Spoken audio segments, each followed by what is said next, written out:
Shelu railway स्थानकालगत असणाऱ्या Sundaram construction गृह प्रकल्पाच्या बिल्डरकडून नैसर्गिक नाल्यावर बेकायदा पक्के बांधकाम करण्यात आले आहे।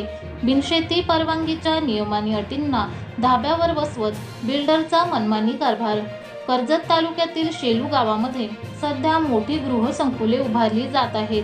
स्थानिकांच्या शेतजमिनी खरेदी करून बिनशेती परवानगी घेऊन सध्या गृहसंकुले उभारण्याचे काम केले जात आहे। परिसरात उभारण्यात आलेल्या अनेक इमारतींमध्ये बेकायदा वाढीव बांधकाम, नैसर्गिक नाल्यांवर बांधकाम तसेच बिनशेती परवान्यातील अटी शर्तींचं उल्लंघन झालेले पाहायला मिळत आहे।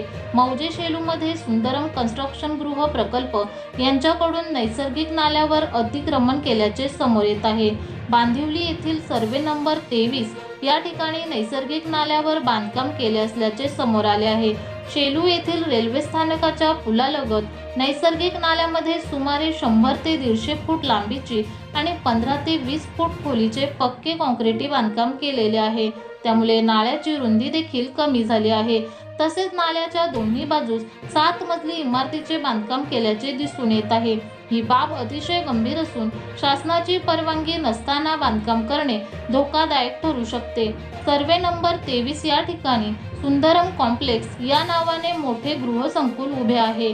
या इमारतींच्या मध्यावरून हा नैसर्गिक नाला जात असताना नाल्यावर पक्के बांधकाम केले आहे।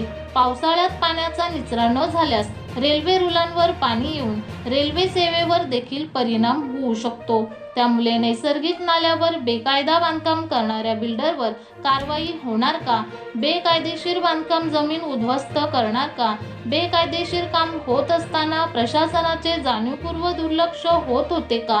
असा प्रश्न येथील स्थानिकांना पडला असून आता बेकायदेशीर बांधकामावर बुलडोझर फिरणार का हे पाहणं तितकंच गरजेचं आहे।